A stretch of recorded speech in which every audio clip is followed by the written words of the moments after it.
Tasty and delicious అయిన దొండకాయ fry ఎలా చేయాలి అనేది ఈ వీడియోలో నేను పోస్ట్ చేయబోతున్నాను. ఇంకా లేట్ ఎందుకు, మరి క్విక్గా వీడియోలోకి వెళ్ళిపోదామా? Let's start. ఎవ్రీవన్, ఈరోజు నేను ఈ దొండకాయ ఫ్రై ఎలా చేయాలి అనేది ఈ వీడియోలో పోస్ట్ చేయబోతున్నాను. దీనికి నేను ఒక 1/2 కిలో క్వాంటిటీ ఆఫ్ దొండకాయలను తీసుకున్నాను. వాటిని నీట్గా వాష్ చేసిన తర్వాత ఇలా సన్నగా కట్ చేసి పెట్టుకున్నాను. ఇది చాలా క్విక్గా, చాలా ఈజీగా మనం దీన్ని ఇంట్లో ప్రిపేర్ చేసుకోవచ్చు. ఇది సాంబార్ కానీ, రసం కానీ అలాంటి వాటికి పక్కన స్టఫింగ్కి చాలా బాగుంటుంది. చిన్నపిల్లలు చాలా ఎక్కువగా ఇష్టపడుతూ ఉంటారు. ఇది చాలా ఈజీ అండి దీన్ని చేయడం అనేది. ఇప్పుడు ఒక వెడల్పాటి బౌల్లో నేను కట్ చేసి పెట్టుకున్న దొండకాయ ముక్కల్ని ఇందులో వేసి రిమైనింగ్ ఇంగ్రీడియంట్స్ ఏవేవి యాడ్ చేస్తానో చూపిస్తాను. ఇప్పుడు ఈ బౌల్లోకి 1.5 స్పూన్ ఆఫ్ శనగపిండి, 1.5 స్పూన్ ఆఫ్ బియ్యపిండి, 1.5 స్పూన్ ఆఫ్ కార్న్ఫ్లోర్, ఈ మూడింటిని ఈక్వల్ రేషియోస్లో తీసుకున్నాను. ఇందులోకి ఇప్పుడు పసుపు, ఉప్పు, కారం అన్నిటిని కూడా యాడ్ చేస్తాను. ఇప్పుడు వీటన్నిటిని చక్కగా కలిపేసుకున్నాను. కలిపేసిన తర్వాత ఇందులోకి రిమైనింగ్ ఇంగ్రీడియంట్స్ని యాడ్ చేసి చూపిస్తాను. టేస్ట్కి తగ్గంత సాల్ట్ని స్ప్రింకిల్ చేసాను. అలాగే కొద్దిగా కారం, కొద్దిగా హల్దీ పౌడర్, ఒక 1/2 స్పూన్ జింజర్ గార్లిక్ పేస్ట్. ఇప్పుడు ఈ మూడింటిని చక్కగా మిక్స్ చేసేద్దాం. ఇప్పుడు అన్నీ ప్రాపర్గా మిక్స్ చేసేసాను కదా, పసుపు, ఉప్పు, కారం, ఇంకా జింజర్ గార్లిక్ పేస్ట్. ఇప్పుడు ఇందులో ఈ తరిగి పెట్టుకున్న దొండకాయని వేసి ఈ పిండికి పట్టేటట్టు కలుపుకుంటాం. చూడండి, ఇందులో నేను ఏం వాటర్ కలపకపోయింది, అన్నీ చక్కగా బ్లెండ్ అయిపోతున్నాయి. అంటే అందులో దొండకాయలు కూడా కొద్దిగా వాటర్ కంటెంట్ అనేది ఉంటుంది కదా, అది దాన్ని అబ్జార్బ్ చేసేసుకుంటుంది. పిండికి కోట్ అవుతుంది. మీరు ఎక్కువ వాటర్ వేసారంటే అసలు ఈ పిండి అనేది దానికి కోట్ అవ్వదు. అది బాగా గుర్తుపెట్టుకోండి. వాటర్ మీకు తగ్గినట్టు అనిపిస్తేనే కొన్ని వాటర్ని స్ప్రింకిల్ చేయండి, అంతేగాని వాటర్ని యాడ్ చేసుకోవద్దు ఎక్కువగా. చూడండి, ఇలా కోట్ అవ్వాలి. ఈ విధంగా ఉండాలండి. మనం బ్యాటర్ కలిపినప్పుడు ఈ విధంగా కన్సిస్టెన్సీ అది దాన్ని చక్కగా పట్టుకుని ఉండాలన్నమాట. కోట్ అయి ఉండాలి ఈ కలిపిన పిండి అంతా. ఇప్పుడు ఆయిల్ నేను ముందుగానే ప్రీ హీట్ చేసి పెట్టుకున్నాను. ఇప్పుడు కొద్దిగా మనం ఇందులో వీటిని యాడ్ చేసుకున్నాం. అది లో ఫ్లేమ్లో కుక్ చేయాలండి, ఎందుకంటే దొండకాయ కూడా లోపల వరకు ఫ్రై అవ్వాలి కదా. లో ఫ్లేమ్లో చక్కగా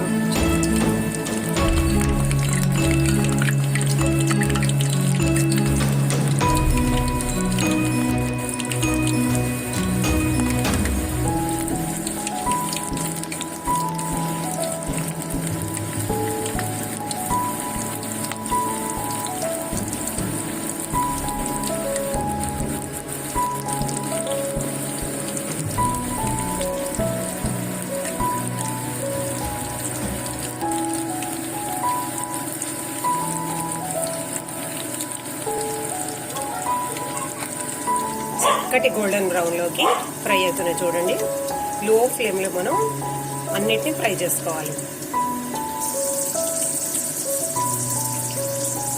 చిన్నపిల్లలు ఇలాంటి ఫ్రైస్ అయితే చాలా ఇష్టంగా తింటూ ఉంటారండి. మా బేబీకి ఇలాంటి ఫ్రైస్ అంటే చాలా ఇష్టం.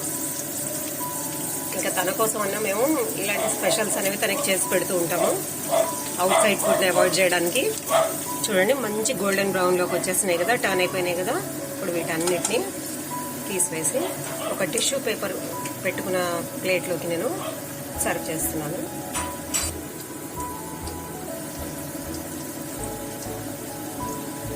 నౌ టేస్టింగ్ టైం అండి.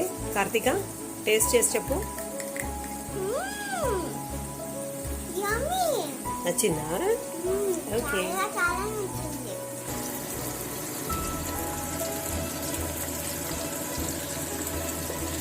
మా కార్తీకకి అయితే చాలా నచ్చిందండి. మీరు కూడా ట్రై చేయండి, చాలా బాగుంటుంది ఈ కర్రీ అనేది, ఈ ఫ్రై అనేది. ఎక్కువ ఆయిల్ కూడా అబ్జర్బ్ చేసుకోదు. మీరు ఆయిల్ ఎక్కువ పడుతుంది అనుకుంటారు, కానీ ఎక్కువ ఆయిల్ అయితే అబ్జర్బ్ చేసుకోదు. మనం రెగ్యులర్గా వేసుకునే కూరలు ఉంటాయి కదా, తాలింపు, అంతవరకే అబ్జర్బ్ చేస్తుంది. ఆయిల్ అయితే ఎక్కువ పీల్చుకోదు. ఇది ఒక్క 1/2 కిలో దొండకాయలకి ఎంత ఫ్రై అయితే అవుతుందో చూడండి. చాలా క్విక్గా అండ్ ఈజీగా చేసుకోవచ్చు ఈ రెసిపీని. ఇప్పుడు ఈ దొండకాయలన్నిటిని ఫ్రై చేసాం కదా, ఇప్పుడు దీంట్లో మనం పైన కొంచెం బయట తగలడానికి కొన్ని పీనట్స్తో కొన్ని గార్నిషింగ్కి నేను ఎలా చేయాలో చూపిస్తాను. ఇలాగ యూస్ చేసిన ఆయిల్లోనే కొన్ని పీనట్స్ని వేసి చక్కగా గోల్డెన్ బ్రౌన్ వచ్చేటట్టు ఫ్రై చేసుకుందాము. పీనట్స్ని ఫ్రై చేసేసాం కదా, కొద్దిగా కర్రీ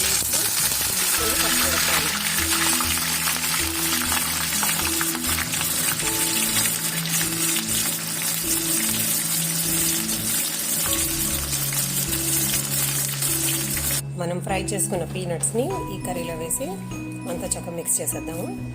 ఇంకా ఫైనల్లీ మనం ఫ్రై చేసుకున్న కరివేపాకు పచ్చిమిర్చి కూడా వేసి చక్కగా గార్నిష్ చేయండి.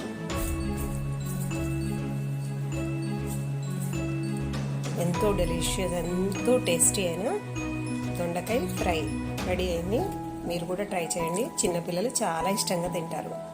ఐ హోప్ ఈ వీడియో మీకు చాలా హెల్ప్ఫుల్గా ఉందని నేను ఎక్స్పెక్ట్ చేస్తున్నాను. చాలా క్విక్గా అండ్ లెస్ ఆయిల్ తీసుకుంటుందండి ఈ ఫ్రై అనేది. ఫ్రై అనగానే చాలా ఎక్కువ ఆయిల్ అయితే కన్జ్యూమ్ చేయదు. Thank you all.